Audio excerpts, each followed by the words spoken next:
So my guest today is Cindy Burns, who is a widow of 10 years. And other than losing her husband, the hardest part that she had to go through was in that experience, really losing her future, her purpose, and her own sense of self.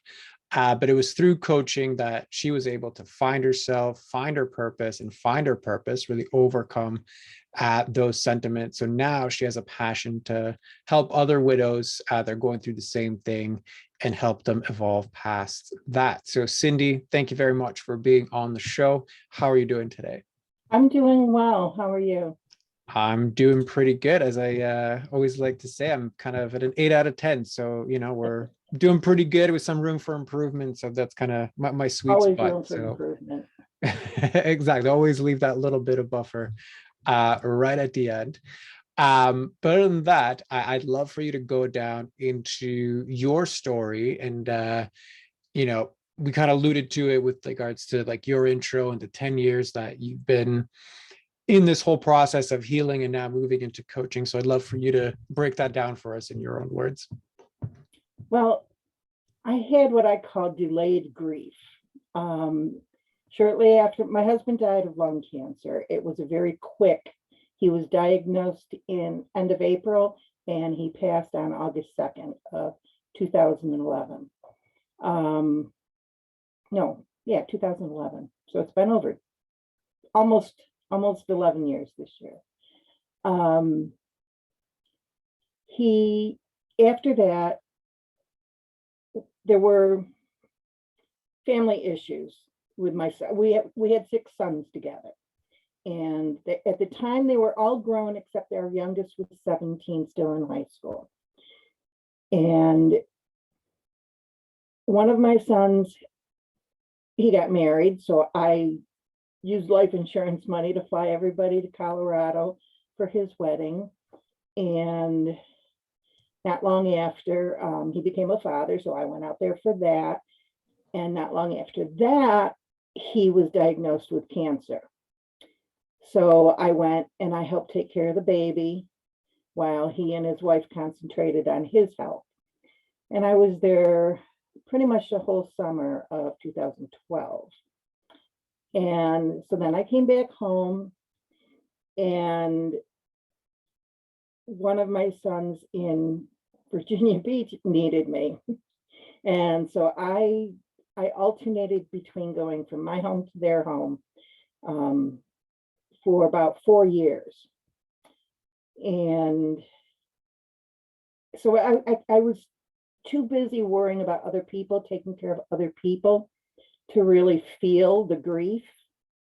I mean, there were definite times when it overtook me, but then eventually I was home, nobody needed me, and I sunk into a deep depression, not just because of the grief, but because now I had retired and I had no idea what my life was supposed to look like at this point. I didn't know. When you lose your husband, you don't just lose him, you lose the future that you thought the two of you would have together. And at this point, I thought we'd both be retired. We'd be traveling around the United States like we'd always planned. And that wasn't happening. I didn't know who I was, what I believe everybody has a purpose in their life, and that purpose can change over the course of a lifetime. I could not see a purpose for me now at that time. And I just happened across the idea of life coaching, and that was very interesting to me. So I took a course in life purpose. Well, I went on to look at what was available, and I saw life purpose, and that just spoke to me. So I took the course. I learned an awful lot about myself through that, and I realized that my purpose was to help other widows. And at the same time, then the idea of a membership showed up. And I am trying to build a membership of widows to help them go through to find their sense of purpose. And once they find it, help them to achieve it and to support them the whole way through. Got it. So it's this long arching Yes. story of your own transformation through this process of grief that ultimately led you to do the work that you do now, and to really discover the passion that I can turn this, really bad chapter of my life into something that can now have like a larger impact beyond me and my situation. So is that accurate in terms of your arc? Yes, take a negative and turn it into a positive.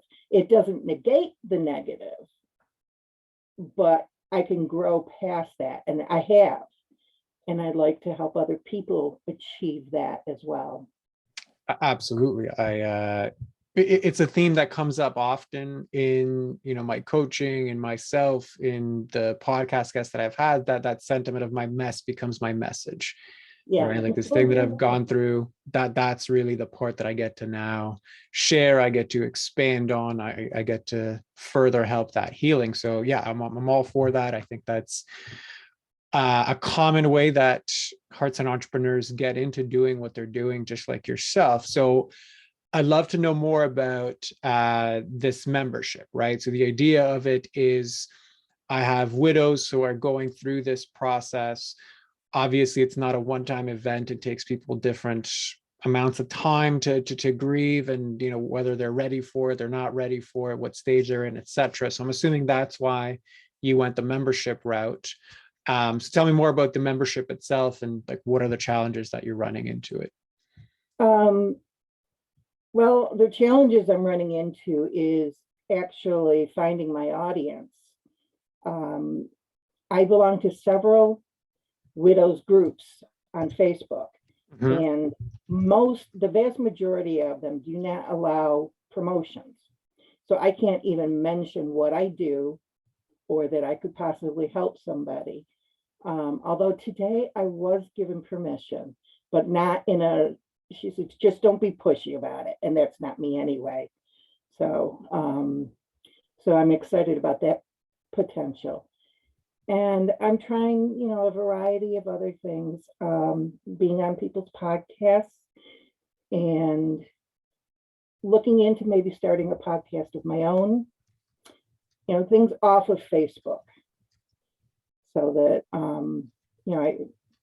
I can grow my email list, and from that I can grow my my membership. Got it. So tell me a little bit more about the actual business itself, right? So I'm assuming it's a monthly membership for people, and like what do they get in it? What do they get? They get well, I have 12 months of content planned out already. That came first before anything else did. So I wanted to make sure that I had things to offer them. What they will get each month is they will get a lesson, a recorded lesson. They will get workbooks for that month. And I have it for a month, but if somebody needs to take longer or somebody finishes it quicker, we'll work with that. But so they'll get a monthly lesson and a workbook, weekly gratitude check-ins. They will get me for Q&A and live coaching, and occasionally a guest member or guest mentor will come in, somebody with an expertise that I don't necessarily have. Got it. Okay. So it's basically nurturing of all of the things that they're going to need to kind of get through their grief. Yeah. Okay. Got it. Not so much the grief is I don't have training in grief other than my own. My training is more in life purpose. I'm a life purpose coach and a happiness coach. So it's the what comes after the initial grief, the what do I do now? Who am I now? And how do I get to where I need to be? Got it. Okay. So it's, I guess if we're talking about like the problem that you're solving, it's not so much the, like, there's been a death and I'm going through the grieving process, I've, maybe come out of that completely, or I'm on the cusp end of it, but now I'm asking myself what's next. It's not why did this happen and how did this happen? It's more on the what's next question. Right. With the understanding that grief is always there. So they'll have, we'll deal with that. The moving forward, I don't like moving on because that sounds like you're leaving something behind. I like moving forward because it's towards something and you're bringing stuff with you, good things with you. So it's more of the moving forward.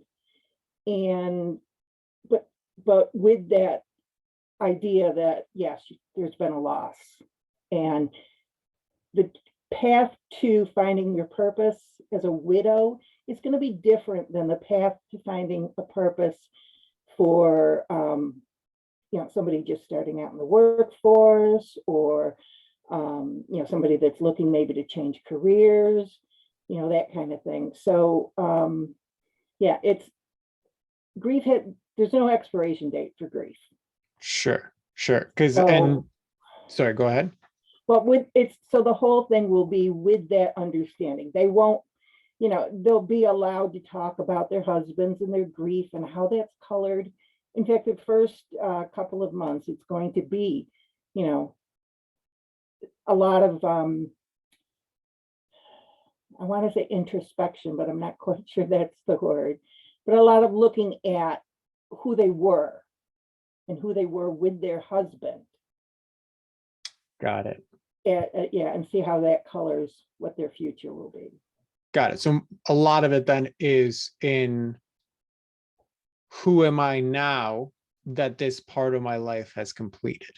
So it's the moving on to the next piece that you really specialize in. It's not the processing. Like, I know that's part of it, but it's not the core of it. Like, it's not the processing of the grief. It's how do I move on and past in spite of the grief. Spite of the grief. Okay, got it. So I think the first thing is just an observation, right? The communication aspect of, and you can kind of put this in the skill category of the business problem, right?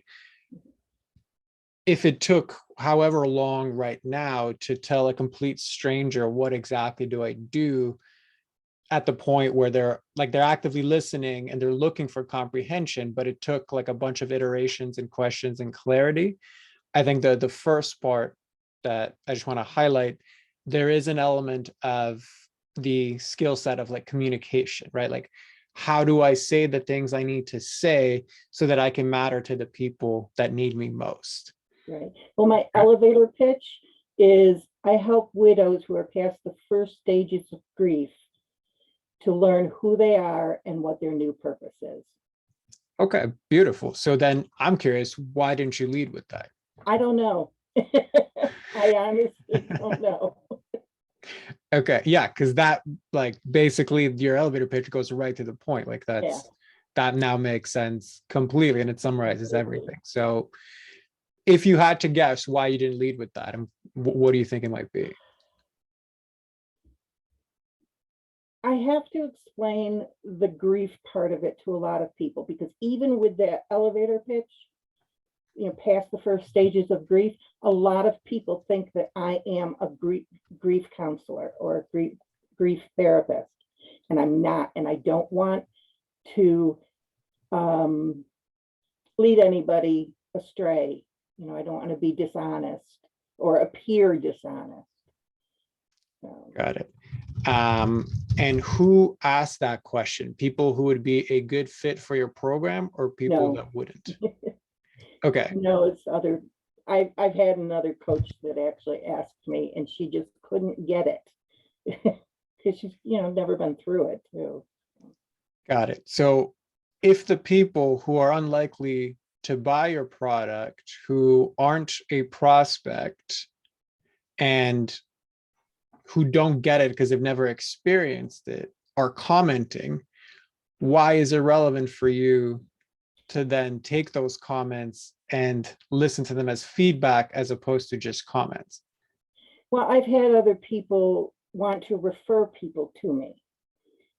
Oh, my best friend just lost her husband last week. Well, it's too soon for her to work with me. She needs to process her pain first. And I've gotten that, 5 or 6 times over the last couple of months. And I tell them, you can tell them about me, but it's too soon, and they'll know it once they hear it. But tell them about me, and then I'm available when they're ready. Got it. So in those instances, or even just as a general instance, if you did have the grief training, if you did have a way to say, yes, I can handle the grief that's justifiable and honest, would you still be interested in doing that or no? I've thought of it. I've thought of getting the training into it, but to be perfectly honest, when I'm on some of these widow groups and stuff, to hear about the pain, the initial pain they're going through, brings it back to me. And I'm not sure I personally could handle that myself. Got it. So is that something, I guess let me put it a different way. If it's bringing back the feelings and the pains from before, that's completely understandable because you don't want to go back there. If it didn't trigger those things, would you still be open or excited about helping people through that period? Oh yeah, I would. I'm an empath though, so I take on other people's pain very easily, unfortunately. Well, I wouldn't say unfortunately, because a big part of, Unfortunately for me. correct, right? But I'm saying like it goes into that category of like your primary strength usually becomes your primary distortion. So if you're really good at, like, you have the strength of it, like being an empath, and you can connect with people easily, and you completely can understand and sympathize and empathize with the situation, that is the strength that makes you really good at what you do. Mhm. However, when distorted, it usually becomes the primary way you try to solve all problems, right? So it's like the classic bit on like the empath is like they'll try to feel their way out of thinking problems, whereas like more intellectual people will try to think their way out of emotions, right?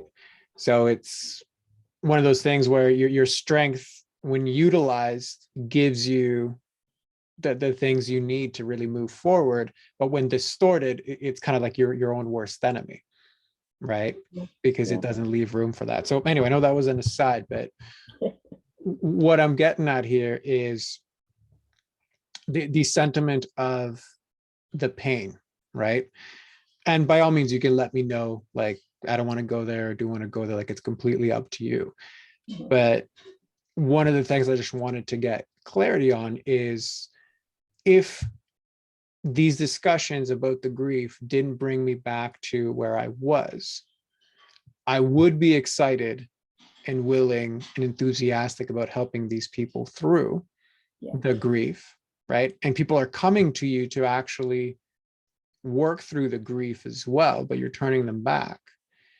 So my question to you is, are there aspects of the pain that you have not fully let go of that aren't creating the space for that potential possibility of working through the grief with people? It could be. I don't think so, but you never know. It could be that. I'm not sure. I'm not sure either. I'm just kind of exploring with regards to what's present, because I've seen this with some clients where, like, let's just say on the marketing side, they would be hesitant to go out and speak to the pains of their clients, knowing that that's what they needed to kind of like attract them, like they needed to speak about the thing that they help Yeah. people do. And it was for similar reasons. Like it was, I don't want to go back there because there's parts of me that don't want to look at that stuff again. Right. Mhm. And kind of the work that we went through, and I'm not saying this is or is not the case with you, but it just sounds related, is, well, if it's truly healed, then why am I afraid to walk with that healing? Yeah, maybe I'm afraid that it's not truly healed. And I do, I mean, I know that I would attract more people if I could be like a one-stop shop, full service grief counselor, and then, past the grief. So, I mean, it would definitely help my business, I think, if I did learn more about the how to help people through grief. Right. And I actually found that part interesting too, the first time you mentioned it, which was like, oh, I'm not like I'm not certified or have gotten training in grief counseling, which is first and foremost absolutely fair. However, you've gone through your very own, like, Yeah. no amount of certifications can ever replace actually walking that talk. And you've walked that talk for a very long time in multiple different instances of loss, right? I'm not saying your son passed away, but like to have to go through No, he another didn't. cancer bit. No, he. Yeah. But I'm saying like to have to go through that scare bit again, to have Mhm. to delay finding your own purpose, to have to find it, to have to face multiple different iterations of that loss. You flirted with loss and have had actual loss that, in my opinion, can make you more of an expert than somebody who's never gone through loss but has Oh, yeah. grief like certifications. So the reason I point that out is there's this overarching narrative of permission across the board, right? I have to explain myself to people who aren't even like likely to buy my services. I have to make sure that they understand what it is that I do, right? I have to get permission to coach and counsel on something that I have real world experience in like very real detail, right? And all of that is a very convenient way to never really look at the parts of this story that I haven't really fully let go of yet. So So I'm throwing up a roadblock in my own path. I wouldn't say necessarily, I would say it's a roadblock in terms of the business bit, because you're Right. turning away Right. people That's what that I meant. actively want what you know. Yeah. That's the roadblock. But on the inner side of things, like really, this is a pattern of self-protection. Let's Yeah. put all of these layers in front of me. Let's put all these stipulations. Let's look for permission where permission isn't really needed, so that I never have to look at this aspect that I'm still afraid to look at in relation to the grief. I hadn't really thought about that. Yeah. So what's coming up for you then as I reflect that back? Well, I've kind of been thinking about getting trained, to deal with other, grief in others. So I think I might pursue that. And in the meantime, I will not lead with the negative. I'm not a grief counselor. I will take that out of my vocabulary. I think, yeah. Okay. And what's coming up for you internally, like as far as what you're feeling? A little bit scared, but a little bit excited too, to be able to offer something more than what I was offering, to be able to truly, to be able to say more than just, oh, I'm so sorry for your loss. To be able to say, I'm sorry for your loss. I've been there and I can help. That would be, yeah. I actually am saying it that way. It really resonates with me, and it feels like something that I can do and maybe that I should be doing. From the outside looking in, I would definitely agree, because that example you gave with the referral, Mhm. she's a week away from the devastating loss. That is like, if you just rewind back, right, to say no to somebody like that, even when you have the capacity, even if it's not maximized, i.e., I don't have all of the skill sets of certification, fair, but you have enough that you can navigate and work with it. To turn back or turn away somebody in that position, look at the ripple effects of that. They may now take longer to actually get through the grief. They're not in a position where they're actively going to look for help. So they're going to rely on people haphazardly recommending somebody like you to them. At that point, all they want is relief, and you can provide that. But what they don't realize is they actually need change, which you can also provide and help them navigate their way through the grief in a quicker way, and open them up to what you offer right now, which is, well, what's next? Yeah. Right. Meanwhile, Right. if you turn them away, they might, like, somebody might have a 10-year journey just like you did, simply because nobody got to them at the time that they needed it the most. Right. So imagine like what that's worth to somebody. And after 10 years, they might not even realize they need somebody like you, because now they've learned to live with it, right? It's just like somebody Yeah. who gets a diagnosis that's reversible. It's like, oh, well, that's just who I am. I got to continue doing, XYZ thing because there's no hope, right? So even from a marketing perspective, in terms of like, when did people really need the solution? Like, they need it when the pain is highest, and you're dealing with something where the pain is highest. And it doesn't sound to me like you have many hangups on like, it's okay for me to charge for helping them through that, because I agree with you, it is. Yeah. But then it's your own fear of those triggers coming back that's really keeping you from helping the people you actually want to help. And that might not be a bad thing. I mean, I don't think it would be a debilitating pain like it was in the very beginning. And if I can identify with, even more with what they're going through in that moment, I'll be more able to help them through it. 100%. And I think it goes back to that Peter Crone quote, where he talks about like, life will present people and circumstances that show you where you are not free.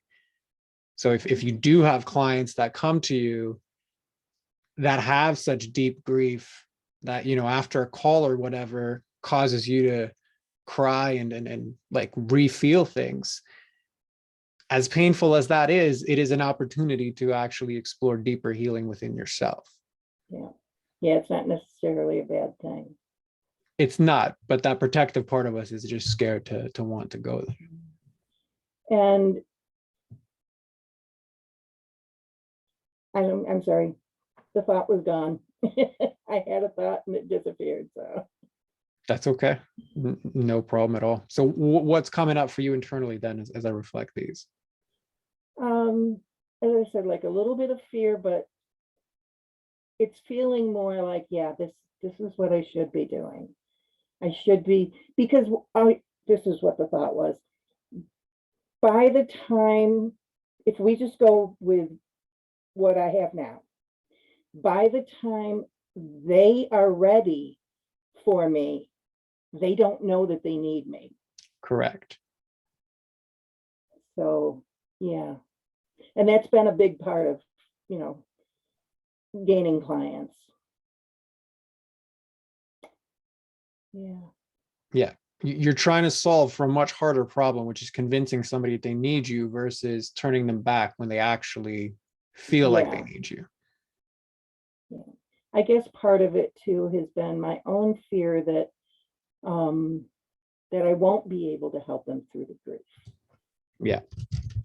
But I think I can, and I would definitely get some training on it. Yeah, I think you're probably cutting yourself short in terms of what you could just provide with no training, just simply from Yeah, having gone through the experience and also having coaching tools to aid that. So I think you could probably make way more strides than you think you can just off of what you know if you got no additional training on grief whatsoever. Right. And even in right, terms of your impact, you could spend the next whatever amount of time and money and resources getting better at grief counseling.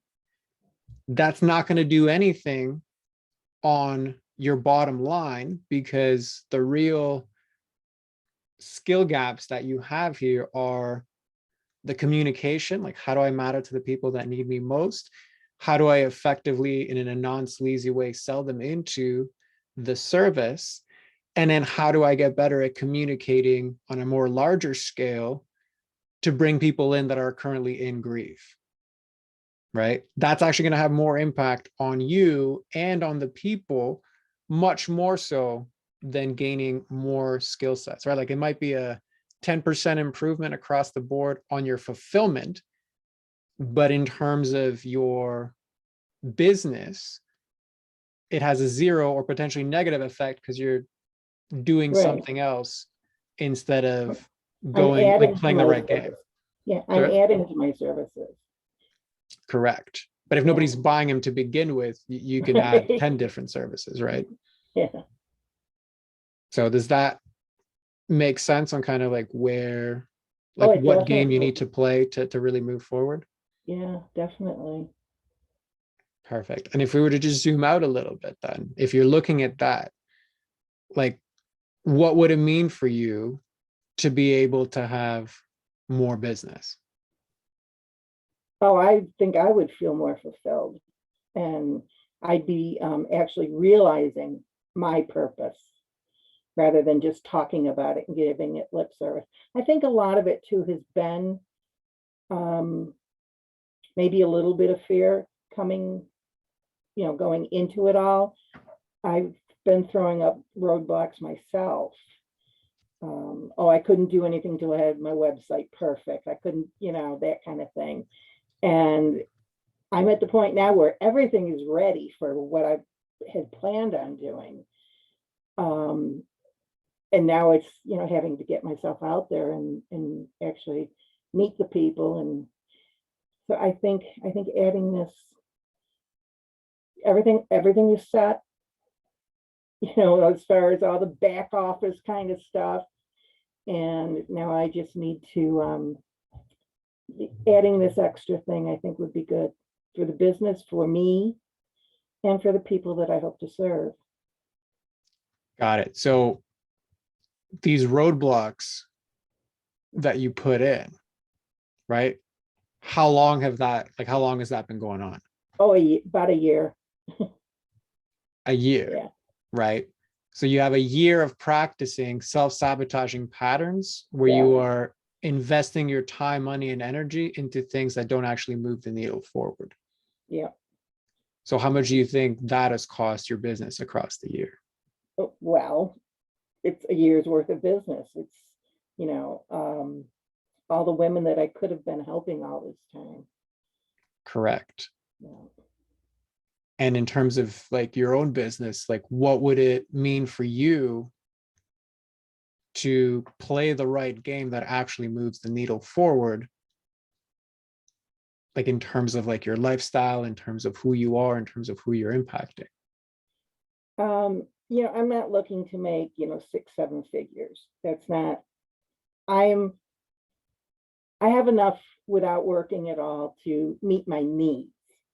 So now I'm, to meet my wants, that would be, that's what I'm working financially towards. But it's not, my whole goal in this is not financial. And I know a lot of people say that, but for me, it's really to make a difference. It's really to help people, help women specifically to move towards a better life, a more fulfilled and happy life. 100%. And I think that goes back to what we spoke about earlier, right? Especially if the main motivating factor is not, like, I'm not measuring the impact by the money I bring in, but I'm measuring the impact by the number of people I actually help through this process, right? That's a year's worth of people that I wasn't helping. That's countless people I've turned back when they speak about grief. Mhm. Countless messages I never sent out to people who were in pain, right? At the time that they were in pain, because I just convinced myself that I wasn't going to do it. That's Mhm. really what this is costing you right now. Yeah. And I've known personally people who've lost a husband within this past year. And, I could have helped them. Correct. So that's a lot of impact left on the table unnecessarily. True. True. Wow, this didn't go anywhere except that I thought it would go. That's usually how these things work. Yeah. And I told you at the beginning during our little chat that I was excited for this because you have the ability to pull that out of people, things that they hadn't thought of. And you did it for me. So. Well, you're very welcome, and thank you for coming on in this way to dive into that. So does this feel complete for you, or is there still something left outstanding? No, I think it feels pretty complete. I think I know what my next steps are going to be. And I think, yeah, it's going to be good for me personally and for my business and for everybody, for the people I come into contact with that I can help. Absolutely. I definitely agree. So why don't you then just wrap us up and let everybody know kind of like where were you at or what were you expecting? I mean, I guess elaborate a little bit on what you said at the end, where like where were you coming into this whole thing, and then what are your key takeaways and highlights? Right. Well, coming into this podcast, I was hoping to come away with something that would help me grow my business. And I guess I did find that, but in a completely different way than I thought I would. I was thinking of actual tactics, well, you should podcast, you should do this or whatever. And you got really down into the meat of what I'm offering and what I can offer. And it's exciting. I can't wait to start the next steps. That's And amazing. Well, very happy to have had you on. So in that case, just close us off by telling everybody, where can they find you? What's the best place for them to find you at? Floor is yours for that. I'm on Facebook as Cindy Judd, Judd Burns, and my website is cindyjburns.com. And those are the two best places to find me. Beautiful. And as always, we'll include that in the show notes. So Cindy, thank you very much for coming on. And for everybody else, we'll see you on the next one. Thank you so much.